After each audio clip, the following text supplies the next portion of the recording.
Hola, ¿qué tal? ¿Cómo están? Estamos ya junto a ustedes, como siempre, con Campus USACH en la 94.5 FM, también con quienes nos siguen en nuestro canal de YouTube de Radio USACH, también tienen la posibilidad entonces de ir analizando junto a los académicos y académicas de la Universidad de Santiago los temas de actualidad, hoy día jueves, como siempre, con este panel integrado por Marcela Vera, académica de la Facultad de Administración y Economía de la Universidad de Santiago, Rodrigo Martín, académico de la Escuela de Arquitectura e integrante del Smart City Lab, y Mario Sobarzo, académico del Departamento de Filosofía de la USACH. A los tres, bienvenidos, ¿cómo están? Muy Muy bien, bien, pues, ¿y hola, hola. ustedes cómo están? Todo muy Hola bien, Mario, hola Muy Marcela. bien, Marce. Oigan, Gracias, Rodrigo, Marce. los Qué Rodrigo bueno. ya se patentaron eso Sí, ya. Sí, los los Rodríguez. Rodrigo, ¿no? Además que viene ad hoc. Oigan, enero no ha estado exento de temas para comentar. Hemos tenido una pauta noticiosa bastante presente, bien nutrida, como se dice, y queremos abordar varios de esos temas que, como decíamos, han estado acompañando este verano 2021, estos primeros días de enero. Y quería empezar hablando un poquito de lo que también ha estado hablándose bastante en nuestro país, que es la llegada de las vacunas. Ha habido también toda una puesta en escena respecto a la llegada de las vacunas por parte del Ejecutivo, particularmente las Pfizer, que son las que se han estado llevando a distintos lugares y particularmente a los lugares donde están las UCI, preferentemente al sector médico. Pero también conocíamos desde el día de ayer que ya el ISP había dado cuenta de la posibilidad del uso de emergencia de lo que es la vacuna Sinovac. Sin embargo, hay un elemento que ha estado marcando también el debate respecto a las vacunas en el mundo y que va de la mano con este catastrófico fracaso moral al que alude la OMS respecto a la distribución de estas vacunas. Desde el organismo dicen que se han administrado 39 millones de dosis de la vacuna contra el coronavirus y en al menos 49 países de ingresos más altos se ha estado acumulando la mayor cantidad, mientras que en otros países más pequeños, de menos ingresos, se ha llegado a cifras de verdad llamativas, tristes, de 25 dosis en algunos países, lo que nos da cuenta también de que nos seguimos encontrando con estas cosas que nosotros esperaríamos no se vieran en un contexto de pandemia, en un contexto de solidaridad, en un mundo que ha tratado de avanzar y de tratar de buscar soluciones en conjunto, pero a la hora de ver el tema de las vacunas no se ha observado. No sé, Marcela, también cómo lo vas viendo para empezar a entrar en este tema que no deja de ser doloroso además. Sí, lo primero que hay que decir es que me ha llamado mucho la atención cómo ha sido todo el proceso de negociación de las vacunas y de cómo se han distribuido a lo largo de todo el mundo. El proceso de negociación yo diría que tiene que tener dos componentes. Uno, efectivamente, el costo que significa para cada uno de los países, tanto el tener acceso como el no tenerlo, y el costo, por supuesto, que significa la compra, ¿cierto?, de las vacunas.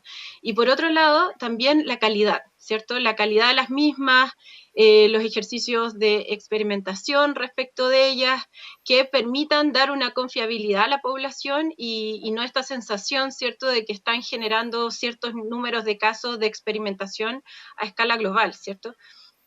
Ha habido una múltiple discusión con ambos temas. Yo diría que ambos temas están cruzados por un único elemento que tiene que ver con la desigualdad y que, por supuesto, complejiza la discusión porque finalmente frente a una grave crisis global a nivel sanitario, económico, ¿cierto?, y medioambiental, estamos en un escenario en el cual las empresas finalmente siguen teniendo el poder de decisión por sobre la vida. Y entonces hay países que han negociado con estos grandes laboratorios que han creado estas vacunas y entonces han tendido a privilegiar, ¿cierto?, aquellas zonas que por una parte les podían pagar más, ¿cierto? Y entonces la distribución de esas vacunas ha sido más rápida, mayoritaria, ¿cierto?, con un número mayor de dosis. Pero por otro lado, yo diría que también es complejo en términos de esta mirada, ¿cierto?, respecto de los países más pobres.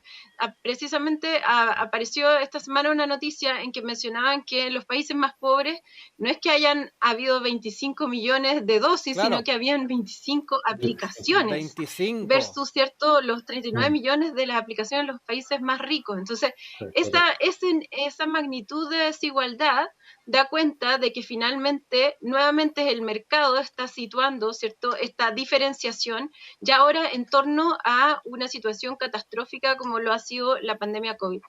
Respecto del otro tema, yo diría que es muy complejo, digamos, generar, ¿cierto?, estudios clínicos a un nivel de escala tan grande, con modificaciones tan importantes que tienen estas nuevas vacunas, porque también, digamos, en el mundo científico también se ha puesto la alerta de cuáles podrían ser las consecuencias, ¿cierto?, de una aplicación de una vacuna que no tiene realmente un estudio clínico que nos permita mirar, ¿cierto?, cuál es la efectividad en el tiempo, cuál es la sostenibilidad, ¿cierto?, de que en definitiva tú puedas seguir que pueda aumentar tu inmunidad frente al virus por un periodo largo de tiempo y no solo, ¿cierto?, por un breve periodo como ocurre con la vacuna, ¿cierto?, contra la gripe, contra la influenza.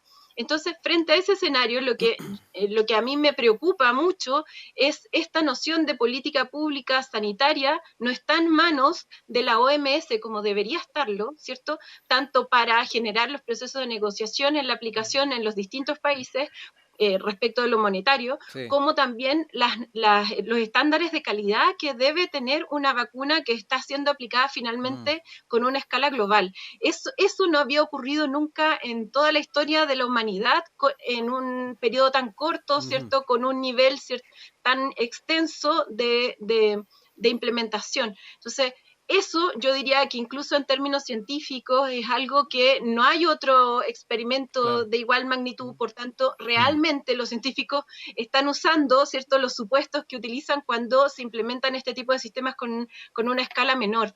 Y en ese sentido, yo siempre llamo a que la comunidad científica tiene que estar alerta y poner las alertas adecuadas cuando no existe una experimentación adecuada.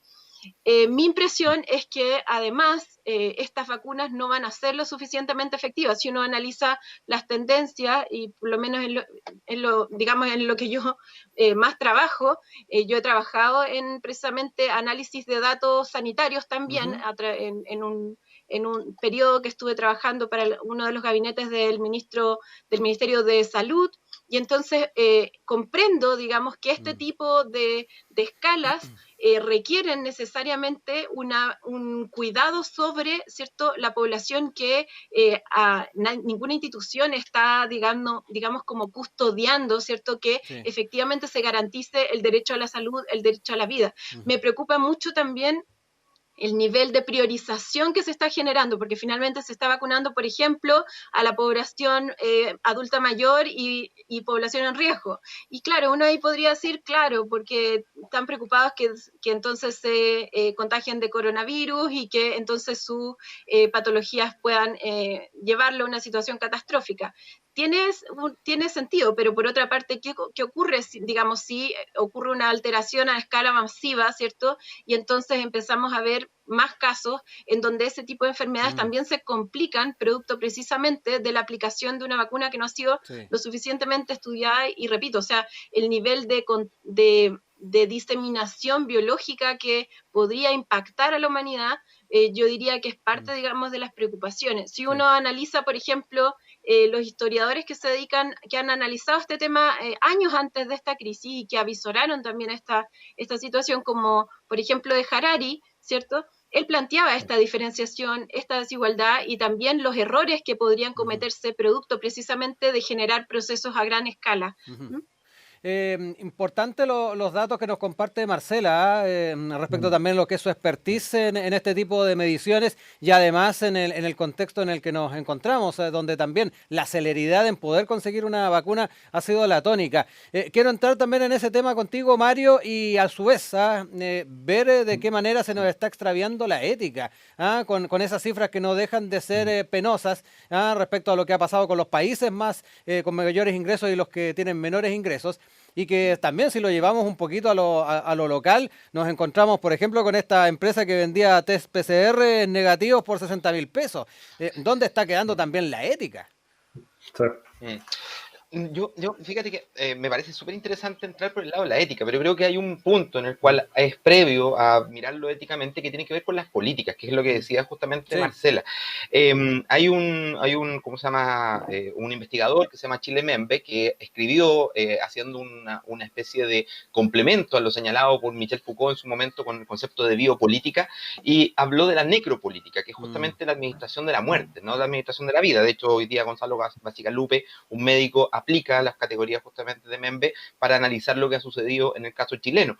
Y una de las cuestiones más notables dentro de lo que muestra Membe y lo que muestra el mismo Michel Foucault en su momento es que en el campo de las políticas, en las últimas por lo menos 4 décadas, desde que el neoliberalismo se volvió dominante a nivel global, lo que nosotros hemos visto es un cambio en la forma de concebir lo que es la política pública en temáticas como esta. Y eso es muy notorio, por ejemplo, en compararlo lo que es la vacuna de la poliomielitis en su momento, que fue una vacuna que fue desarrollada en conjunto entre el bloque soviético y el bloque norteamericano, y que cuando que se tuvo la vacuna, lo que hicieron ellos fue liberar la vacuna para que pudieran producir los diferentes servicios médicos a nivel mundial, los diferentes laboratorios a nivel mundial, se liberó gratuitamente. Entonces, teníamos una época en la cual había una tensión, una polaridad política tremenda con la Guerra Fría, y sin embargo eran capaces de construir políticas de desarrollo pensando justamente en la humanidad. Lo que el neoliberalismo nos ha mostrado, y eso es algo que decía otro economista que también premio Nobel, ¿no? Stiglitz, es que hemos desarticulado justamente esa preocupación por el otro, no solamente a nivel de las personas, a nivel del vínculo con los demás, producto del individualismo que exacerba el neoliberalismo, con la teoría de la elección racional que hace que cada uno se comporte como un consumidor y compita por el consumo justamente con los demás, lo que ha también redundado a nivel de las políticas públicas internacionales, donde vemos que los estados se salvan a sí mismos, construyen políticas de cierre sobre sí mismos sin considerar justamente lo que es la globalidad del planeta. Y ahí también hay elementos que son súper interesantes, porque ya hace un tiempo justamente un sociólogo alemán, Ulrich Beck, mostraba que esto es uno de los principales factores por los cuales en el mundo entero hoy día marchamos directamente hacia una catástrofe,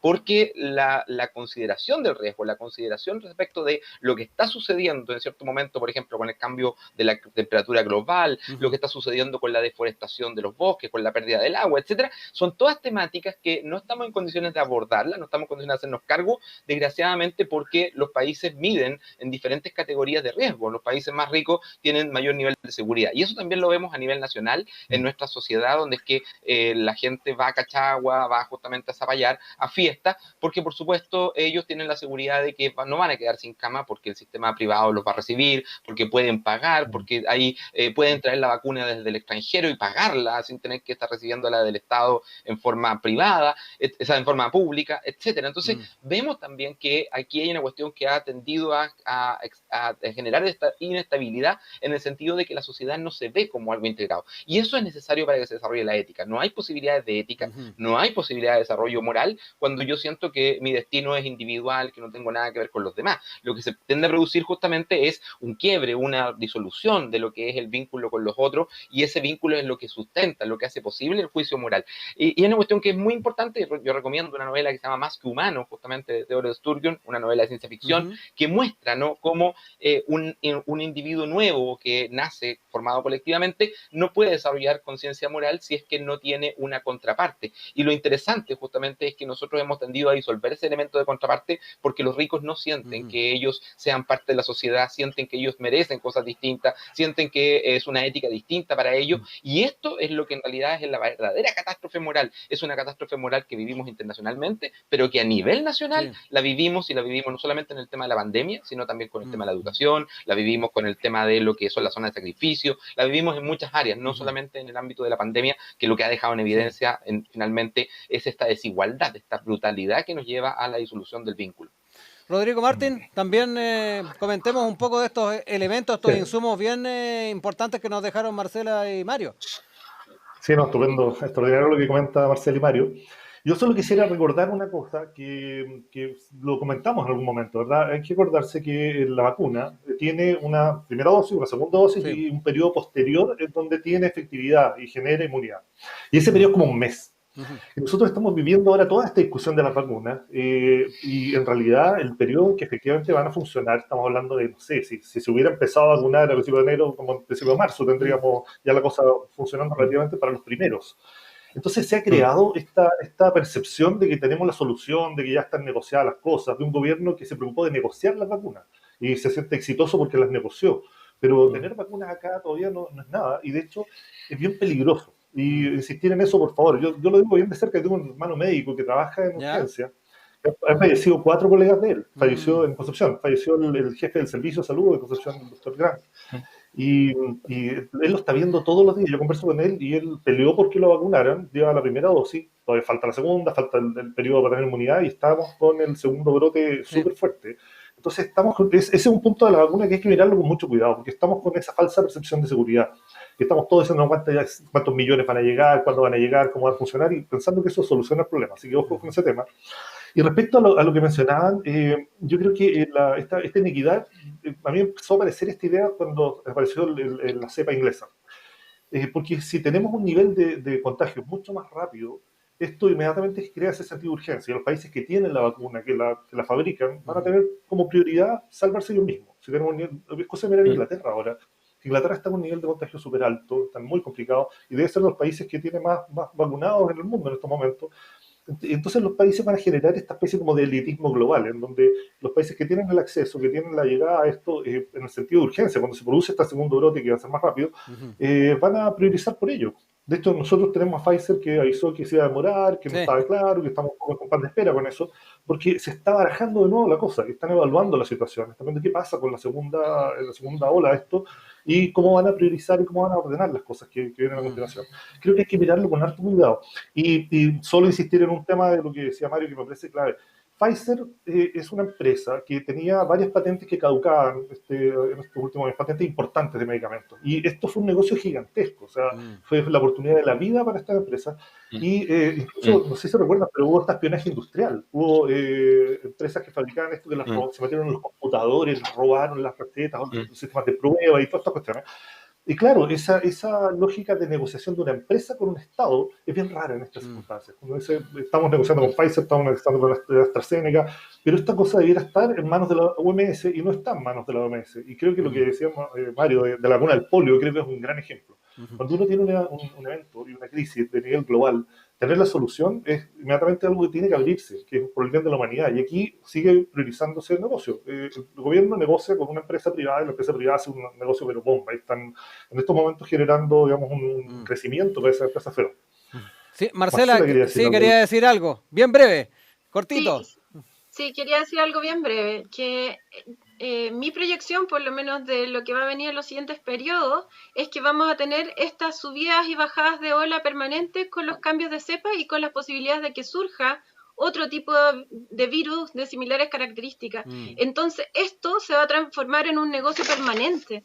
Y al transformarse en un negocio permanente, vamos a tener lamentablemente una estructura de desigualdad cada vez más profunda, llegando entonces hacia la generación de viabilidad de ciertos sectores del planeta o simplemente inviabilidad. Y por supuesto, una rigidización mucho mayor, ¿cierto?, de las fronteras y de los niveles proteccionistas frente a esa situación. Los voy a invitar a escuchar un poco de música. Estamos en Campus USACH, hoy día con Marcela Vera, Mario Sobarzo y Rodrigo Martín. Escuchemos a The Smiths, Ask.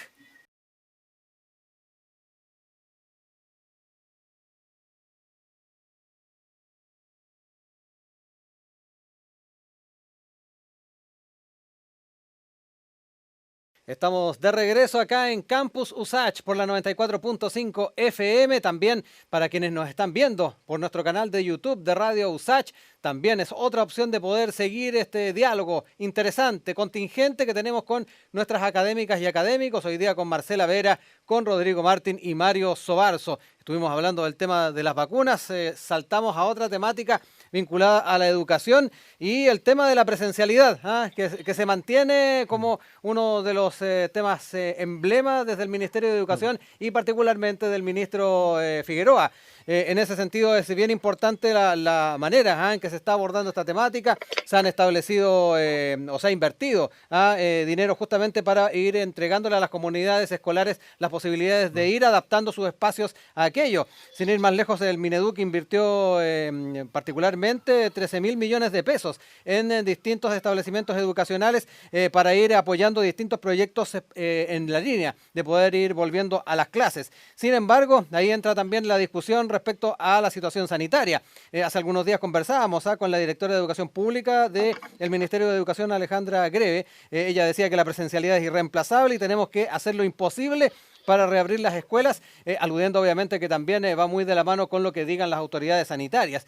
Y hoy día en la mañana en Sin Tacos ni Corbata también estábamos conversando con el presidente del Colegio de Profesores, Carlos Díaz, y él nos decía que les llamaba la atención de que el Consejo Asesor en un momento había dicho que a las clases se volvía en fase 4. Sin embargo, mágicamente se señaló que se podía volver en fase 2. Así que ahí nos encontramos con varios factores que van a estar presentes en la discusión y que quiero también empezar a discutirlo con ustedes y particularmente contigo, Mario, para empezar. Sí, mira, bueno, hay varias cosas interesantes en lo que tú has señalado. Primero, que hay un problema de base, ¿no? Desde el origen de cómo se trata el problema de la pandemia, cómo se ha enfrentado el problema de la pandemia desde el punto de vista escolar, porque las comunidades escolares no han sido las protagonistas. Las comunidades escolares han sido secundarias, siempre han estado por detrás de la toma de decisiones, son las últimas que se les informa, son las últimas que se les consulta, son las que no han participado de la gestión de las políticas públicas, incluso cuando es que se habla acerca de estos miles de millones de pesos que se invirtieron para mejorar la escuela, la pregunta que uno se hace, bueno, primero, ¿cómo se asignaron su dinero? Inmediatamente te dicen que es por se licitaron, se abrió justamente un proceso en el cual tenían que postular los colegios, los liceos. Y eso es una cuestión que ya en sí mismo genera desigualdad, porque aquellos que tienen el capital cultural, el conocimiento como para poder crear políticas de aplicación, son distintos a los otros liceos donde es que la realidad es muy incluso a lo mejor ni siquiera se enteraron de estas políticas o pasaron por el lado. Además, hay que decir de que solamente llega a un porcentaje limitado de colegios, de liceos, de escuelas públicas, que son las que van a tener este mejoramiento. Y tampoco está asociado a fondos basales para mantener, por ejemplo, el tema del alcohol gel en forma constante, las mascarillas, etcétera. Cuando uno ve la realidad escolar de lo que son los liceos, las escuelas públicas, se encuentra con que ellas muchas veces no tienen materiales para poder trabajar en asignaturas como arte, música, etcétera. Las asignaturas que son las asignaturas donde que los chiquillos tienen menos importancia, ¿no? A nivel de currículum. Y eso nos lleva al segundo problema, que creo que es quizás lo más importante, que tiene que ver con ¿por qué está tan perdido el foco, ¿no? del Ministerio de Educación? Porque el Ministerio de Educación lo que hizo fue abordar la situación de la crisis que tenemos actualmente como si fuera una evolución hacia las tecnologías digitales, como si fuera una evolución hacia un nuevo sistema educativo. Y lo que tenemos nosotros es una crisis, es una emergencia sanitaria, y por lo tanto lo que vamos a construir son paliativos, son fórmulas para tratar de abordar, mientras dure la crisis sanitaria, lo que tenemos. Entonces, frente a eso, por supuesto, la lógica significa de que primero que todo deberíamos estar discutiendo qué entendemos por educación, qué educación esperamos de nuestros estudiantes, porque cuando es que alguien sale diciendo, por ejemplo, mire, traen al especialista de moda, no sé, pues de un país de España, en temas de didáctica, y dicen, convierta su hogar en un laboratorio con sus niños, háganlos participar, integrarse. Oye, pero ¿cómo se hace eso en una casa donde es que hay hacinamiento? ¿Cómo se hace eso en una casa donde los padres están trabajando y tienen que salir a hacer actividades? ¿Cómo se hace eso con niños o niñas que muchas veces han tenido que asumir labores de apoyo económico a sus hogares? Se sabe bastante de que en los liceos públicos, en las escuelas justamente básicas públicas, hay niños y niñas que han salido a trabajar o han salido a apoyar a sus papás cuando que hacen trabajo en, ¿cómo se llama?, de venta de productos en la calle. Claro. Y también, además, no tenemos una política de apoyo social, porque por último uno podría decir, ya, está bien, vamos a abordar esto en la escuela, pero ¿qué ocurre, por ejemplo, con el financiamiento a estas familias que han quedado sin recursos? Estamos hablando de más de un 10% de gente hoy día cesante, estamos llegando a 2 dígitos que no habíamos tenido hacía mucho tiempo, 2 dígitos de cesantía, y resulta que no hay un apoyo económico constante, se están discutiendo a cada paso las políticas sobre el momento, y no hay una mirada de largo plazo. Entonces, ¿qué es lo que vemos? Vemos un ministerio que trata de convencernos sin entender muy bien qué es lo que quiere convencernos respecto de qué es aquello aquella educación que están perdiendo los niños y las niñas en su hogar, sin entender tampoco qué es lo que ellos entienden por una educación para el siglo XXI, porque se habla aquí de la sociedad del conocimiento y que vamos a llegar a la sociedad del conocimiento, pero la verdad es que es un desconocimiento total respecto de la realidad de lo que es la manifestación de lo digital en los hogares.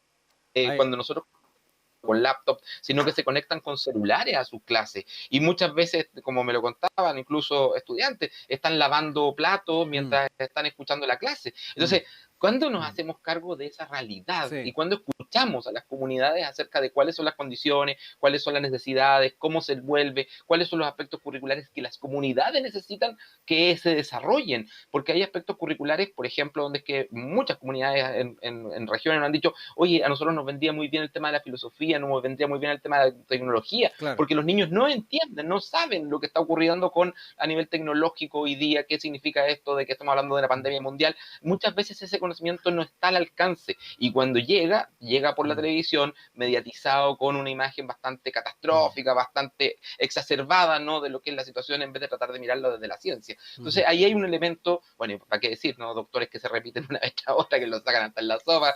No sé por qué nuestra televisión chilena es tan limitada, ¿no?, en sus recursos a quienes llaman, a quienes consultan, porque también sería interesante el tener otras miradas, muchas veces los matinales, que también es bastante redundante en generar esta imagen medio catastrofista de lo que hemos visto. Rodrigo Martín, también entremos en este tema que tiene mucho que ver también, como lo mencionaba Mario, con el tema de la espacialidad y cómo también nuestros entornos son los propicios para llevar una experiencia educativa. Sí, mira, antes de ese punto, yo te diría que estamos nosotros cerrando el periodo académico, digamos, ahora dentro de estos días, estamos saliendo de todo lo que fue el año pasado, digamos que se está cerrando recién. Y yo estaba ya empezando a pensar qué iba a pasar el próximo año, porque yo he tenido alumnos que los he visto, digamos, no los he visto, hemos hecho clases a distancia, digamos, y no han podido conectar la cámara y han estado con un nombre. Pero yo trabajé con ellos todo el año. ¿Qué pasa el próximo año, cuando ellos ya no sean mis alumnos, hayan pasado de nivel? Y si alguna vez nos encontramos y me dicen, hola, profe, yo no sé quién es, porque no le he visto la cara nunca. Me encuentro terrible, o sea, ese tema como de la cercanía que tiene con los estudiantes, te aprende sus nombres, conoce sus caras, y ahora un año entero a hacer clases, que gente por dificultades, no había suficiente internet para tener la cámara prendida, entonces estuvieron siempre con la cámara apagada, y conversamos, trabajamos, hicimos miles de cosas, pero yo no les conozco la cara. Creo que la situación es como paradoja, es súper extraña. Bueno, ahora, para ir a lo que planteabas, ¿verdad? Esta presencialidad, claro, si uno entiende que es necesario, yo te digo, yo siento también que esta cuestión nos demanda, necesitamos presencialidad en algún momento, hay que volver de alguna forma. Pero la demanda que vamos a tener en infraestructura va a ser tremendamente complicada. La infraestructura de los colegios tiene ciertos estándares, y en otra ocasión recuerdo que vimos el tema de la normativa, yo lo he comentado, ¿verdad? Las normas que tenemos que están para colegios está bastante bien definido. Los colegios tienen metros cuadrados por estudiante, volumen de aire por estudiante, pero todas esas normas se fueron a la basura con la pandemia, completamente a la basura, porque ahora el problema de todos esos estándares es que hay que triplicarlos, que la infraestructura daba a duras penas y ahora absolutamente no da. No, es imposible. De hecho, yo diría que no solo en la educación escolar, sino también en la educación superior vamos a tener muchos problemas en términos de infraestructura. No quiero alentar a nadie, ni acusar a nadie, pero tenemos ahí un tema que nos va a demandar mucho. Que vamos a tener ahí un problema respecto a esos estándares. Y claro, el gobierno está planteando esto. Yo siempre que veo que el ministro de Educación dice que tiene que ser presencial lo antes posible, claro, ¿por qué lo está haciendo? Porque los niños que están en el colegio permiten que los papás trabajen. Sí, eso es. Reactiva la economía, tiene la gente que no tiene que verse cuidar a los niños, puede salir a trabajar y entonces la economía se mueve. Pero yo creo que lo ven desde ese punto de vista y no están metidos con precisión y con detalle en lo que implica esa presencialidad y la tremenda demanda que vamos a tener. Yo creo que incluso aquí va a haber que pensar cosas como lo que está pasando en las empresas, que dicen, bueno, si pudimos trabajar un año así, puede que no necesitemos oficinas, puede que no necesitemos tanta gente, que algunos puedan estar algunos días en las casas, otros días, y empezar a cambiar esa lógica. Y está pasando, está pasando en algunos lugares. Sí, y eso también nos va a afectar, va a afectar el tema de la educación. Vamos a tener que empezar a pensar de nuevo muchas cosas, más allá de los estándares de los espacios, sino que también las dinámicas. ¿Verdad? Cuando uno dice, bueno, tal año, tal día, las cosas se van moviendo de esa manera, eso nos va a demandar de mucho trabajo y mucho pensamiento más creativo, más centrado en verdad en conseguir procesos de educación que sean correctos, más que solucionar el tema económico, que es casi lo único que uno escucha todo el tiempo, ¿verdad? Que se tiene que reactivar la economía de alguna manera. Entonces creo que ahí hay un campo súper interesante que hay que darle vuelta, que hay que pensarlo, y como bien decías tú, yo la otra vez comenté una alumna de tesis del magíster del MIDA, que planteó en su tesis el desarrollo de espacios mutables dentro de las casas para incorporar el cuidado de los niños, con el trabajo, con el compartir en la familia. Son cosas que están apareciendo, que desde el diseño arquitectónico están empezando a aparecer esas preguntas. Y creo que esta realidad hay que enfrentarla así, integrativamente, y metiéndose de verdad en lo que es necesario, y no solamente mirándolo de afuera como una cosa económica. Oye, Marcela, en varios aspectos de lo que hemos estado conversando surge el tema económico, el tema presupuestario. En la conversación que teníamos con el presidente del Colegio de Profesores nos decía que estos 13.000 millones no dan abasto para la gran necesidad que hay justamente en los colegios de poder ir adaptando los espacios y también ir incorporando estos proyectos educativos que se están planteando. Ahí me da la impresión de que también va a ser necesario abrir un poquito más la billetera si es que efectivamente, y si es que obviamente la situación sanitaria lo permite, queremos asegurar esa presencialidad. A mí lo que más me llama la atención de toda esta situación es que el gobierno piense que esto es pasajero. Y todos sus comunicados, todas sus políticas públicas están diseñadas pasajeramente. 3 meses, 6 meses, luego vuelven a intentar alargar el periodo de esas políticas públicas. Y el problema es que esta situación va a permanecer en un periodo muy largo de tiempo, si no va a cambiar completamente el sentido de lo que entendemos hoy día por educación. Y ese debate hoy día lo tiene que dar cuanto antes con las comunidades, porque son los profesores, son los estudiantes, son los funcionarios quienes saben lo que está ocurriendo, digamos, con la comunidad, y por tanto es muy importante también que se busquen soluciones frente a la crisis que estamos viviendo. Entonces, en ese sentido, yo coincido con lo que planteó tanto Rodrigo como Mario, en términos de que tiene que tener una mirada de mediano a largo plazo, tiene que tener un enfoque integral. Hoy día los estudiantes están completamente colapsados por la situación que están viviendo sus familias, por el desempleo, por la falta de recursos, por el hacinamiento, ¿cierto? Por además el requerimiento de lo que es estudiar en este formato, digamos, de mayor distancia, de no interacción con sus compañeros, ¿cierto? Y que además requiere un nivel de concentración muchísimo mayor que el que podrían tener en una sala de clases.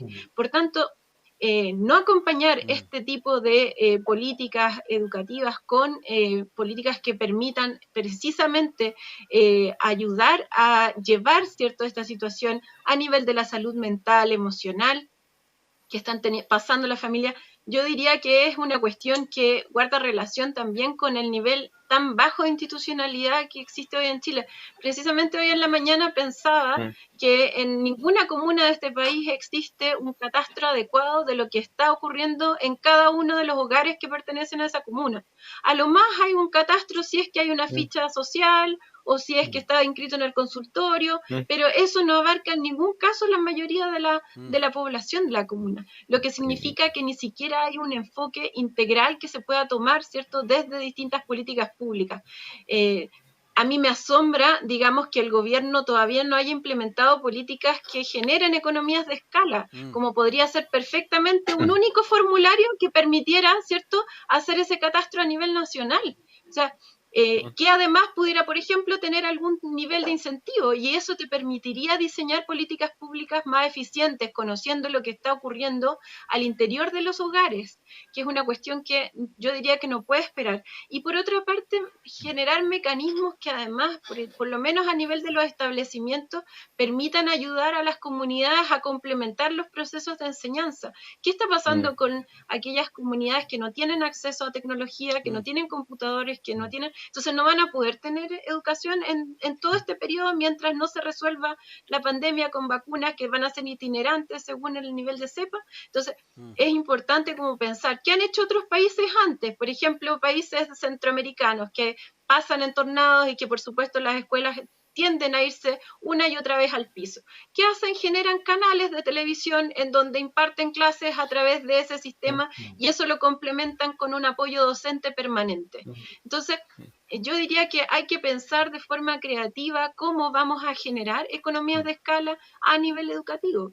y en ese sentido generar entonces líneas completas de currículum que te permita, ¿cierto?, fomentar los procesos de, además de autoeducación, porque finalmente buena parte de ese proceso hoy también se está transfiriendo a la misma comunidad Claro. estudiantil. Entonces, yo creo que es muy importante pensar también no solo, digamos, en términos de qué es lo que podría ser más rentable económicamente, porque lo más rentable económicamente ya sabemos que no es lo más rentable para la población, porque lo que aquí vemos es que están privilegiando, ¿cierto?, los intereses de una élite económica y lo que están haciendo es fomentar un empleo precario de mala calidad. Precisamente veía una entrevista esta mañana a Joseph Ramos, elegido el economista del año, y él mostraba preocupaciones porque había que buscar la forma de llegar, ¿cierto?, a aquellos trabajadores por cuenta propia, ¿cierto?, que es el empleo además más precario que hoy día tenemos a nivel de la sociedad.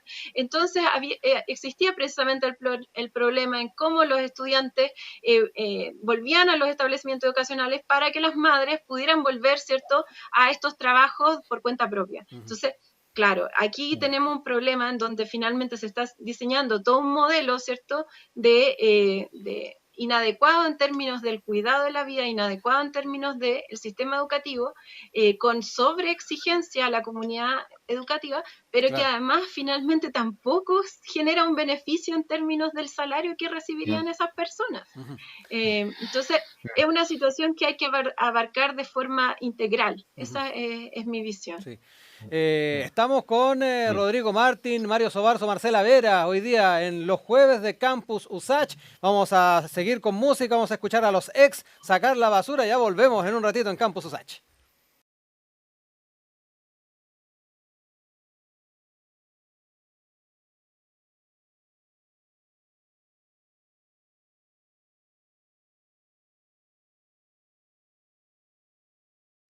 Seguimos acá compartiendo con ustedes este Campus USACH de día jueves por la 94.5 FM Radio USACH y también por nuestro canal de YouTube de Radio USACH. Hoy día con Mario Sobarzo, Marcela Vera y Rodrigo Martín tocando distintos temas. Quiero también aprovechar este tiempo que nos está quedando. Hemos hablado de bastantes temas que son bien contingentes. Quedarnos nuevamente con conflictos que tienen que ver con los accesos a las playas, el acceso a los recursos turísticos nacionales. ¿Y qué es lo que ocurrió justamente en las orillas del lago Colico? La playa Nueva Rincón de Hadas. Hay varios vecinos que reclamaron que hay particulares que han cerrado los accesos.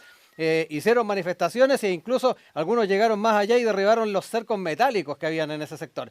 Algo que ocurre con bastante frecuencia en diferentes épocas estivales. Me recuerdo que el verano pasado la subsecretaria de Bienes Nacionales estuvo ahí cortando cadenas y abriendo accesos a las playas. En su momento también hubo una situación bien característica de este dueño de terreno, de una propiedad, que daba cuenta de su propiedad, de que no podían pasar a la playa. Todos los veranos tenemos este tipo de situaciones. Es pertinente también hablar un poco de ello y también cuáles son los derechos que resguardan también el acceso a cada uno de estos lugares en épocas también como es la veraniega, Rodrigo. Sí, mira, lo que pasó en el lago Colico, allá en Cunco, pasa en miles de lugares de Chile. No es algo nuevo y no es algo que aislado, digamos. Si uno se pusiera a revisar todos los puntos que existen donde hay controles privados y donde se han tomado, digamos, privilegios, ¿verdad? Que es un poco lo que hablábamos también en otros casos, se aplica, digamos, también. Hay un cierto grupo de personas que tiene acceso a estas cosas, a bordes del lago, a bordes del río, a playas, donde se toman el espacio porque sienten que es de ellos y que no necesitan compartirlo. Curiosamente, este fenómeno se reproduce en todas las escalas en este país y pasa en muchos lados. En estricto rigor, esto está resuelto por ley, eso es lo más terrible. Hay una ley que define el acceso a la playa y tiene que cumplirse. Tenemos una ley definida y claro, como primero, es una cosa que se vuelve más crítica en los periodos de vacaciones, ¿verdad? En esos periodos aparecen todos los políticos, aparece la gente cortando los candados, como bien decías tú, pero después se olvidan y después desaparece, ¿verdad? La cosa deja de ser urgente en el momento que pasaron las vacaciones y que no tienen ya necesidad de ir a estos lugares. Y nuevamente los hacendados, los dueños de esos lugares, los vuelven a cerrar y los vuelven a controlar como si fueran privados.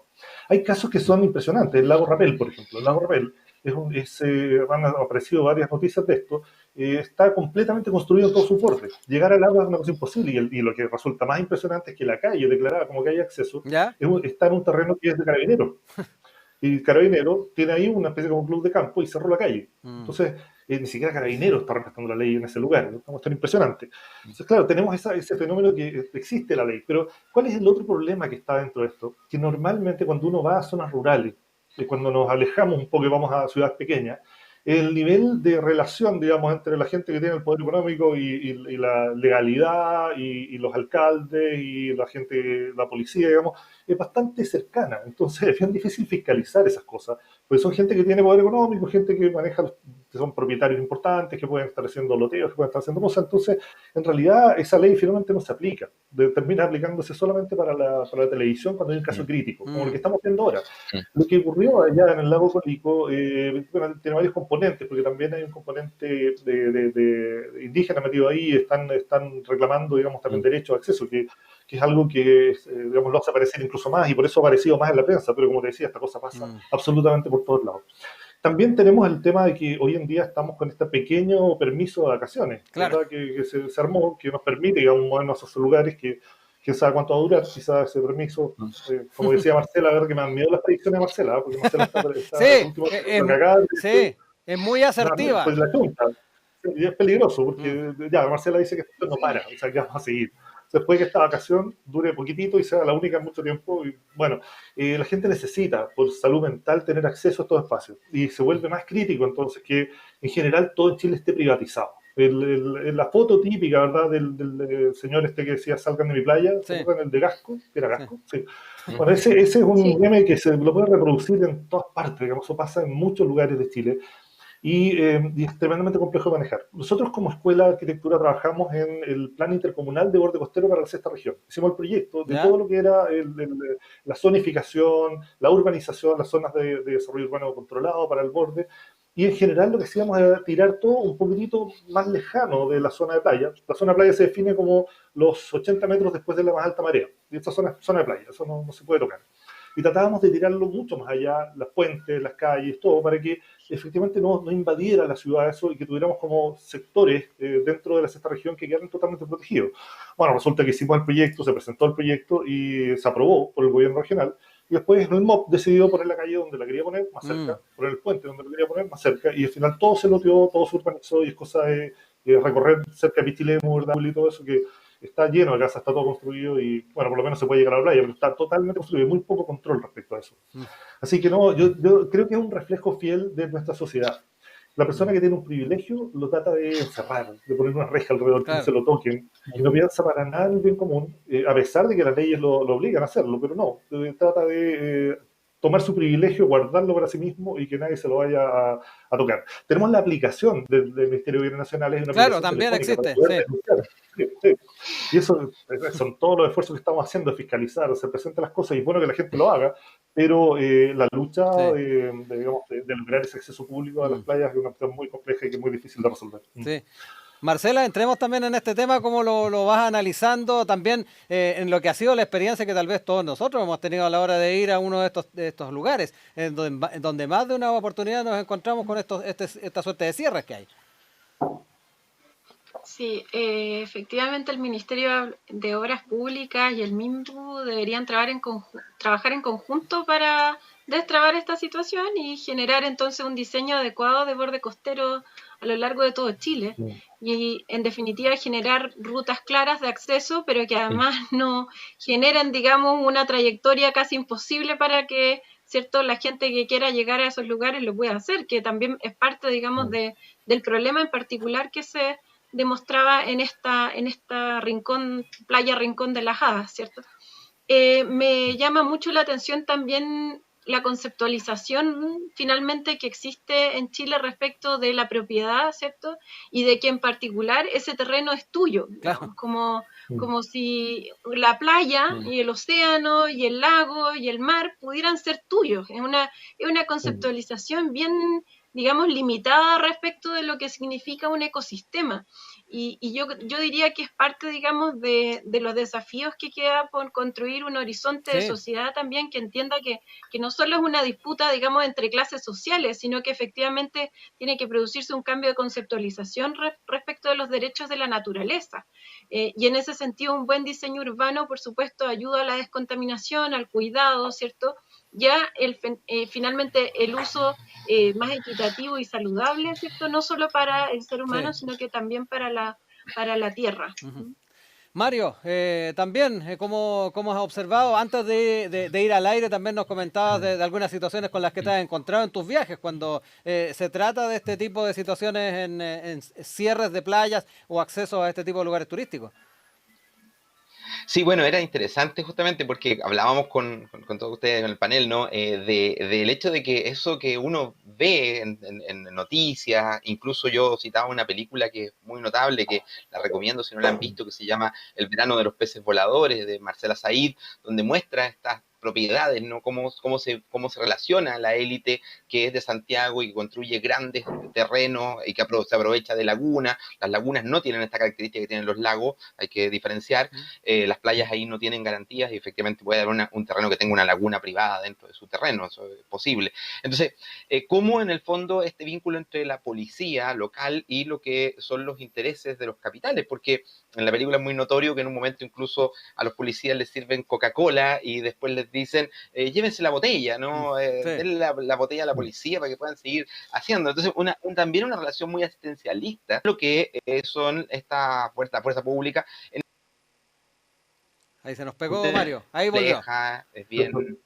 Sí, parece que ahí me había quedado pegado. Es complejo, ¿no? Porque cómo se disuelve esto, cómo se enfrenta. Y por otra parte, porque aquí hay una de las capas, pero la otra capa también es el tema de qué ocurre con el turismo, porque yo soy Claro. bastante crítico del turismo en general. El turismo no tiene una cultura muchas veces de respeto a los lugares. El caso de Chiloé es extraordinariamente característico de esto. La gente de Chiloé está muy molesta con una parte importante de los turistas que llegan, que se toman justamente sectores de la ciudad que tienen carácter urbano y ponen carpas, etcétera. Y que uno dice, claro, si uno entiende que todo el mundo quiere salir y que estamos muy angustiados porque llevamos mucho tiempo encerrados, etcétera, pero hay que tener conciencia también de que, por ejemplo, los sistemas médicos en estos lugares no son los mismos que tenemos en Santiago, no hay la misma cantidad de camas críticas, etcétera, y eso también hace que uno tuviera que pensar, no solamente en el hecho de yo quiero tener mi derecho a ir a la playa, que es algo que está garantizado en nuestras leyes, Sí. sino también de que lo hagamos con respeto, con conciencia por la gente que vive ahí y que no son todos ricos. En muchos casos, en el caso de Chiloé,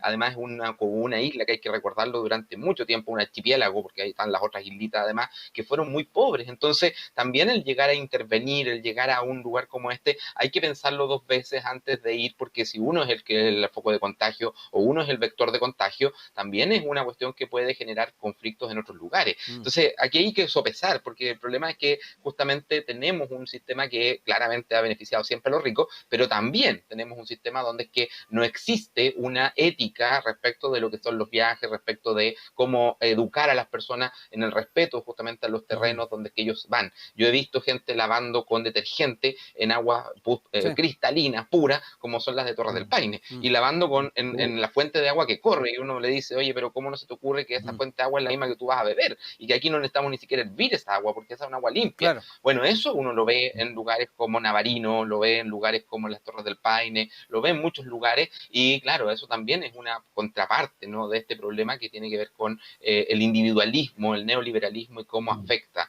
también el proceso de intervenciones sobre los terrenos que adquieren valor. Esto pasa en Valparaíso, donde es que hay baños públicos en las calles, en último término, claro, no había baños públicos, por eso la gente los usaba, pero también ocurren en muchos otros factores y de muchas formas, no solamente de una forma. Así que es un llamado general, Sí. no es solamente a los que cierran las playas, es una cuestión que hay que mirarla en sentido Claro. global. Marcela, Mario, Rodrigo, nos embalamos bastante hoy día, hemos ocupado bastante el tiempo, así que vamos a despedir el programa ahora. Como siempre, agradecerles este tiempo de poder ir revisando estos temas que están marcando obviamente la agenda y que desde la perspectiva de ustedes, desde la expertise de cada uno de ustedes, le dan un elemento de juicio a cada uno de nuestros auditores y auditoras que es invaluable. Así que nos estamos reencontrando ya la próxima semana. Bueno, Muchas gracias, Bueno, Rodrigo. un- Saludos, Marcela, Un Rodrigo. abrazo muy grande a todos. Chao, que estén muy bien. Abrazos a Y todos. a Mauro, Y a en los Mauro. controles también. Mauro. En los controles, ahí también está mandando el saludo. Que estén muy bien, nos reencontramos la próxima semana y hasta acá dejamos esta edición de Campus USACH.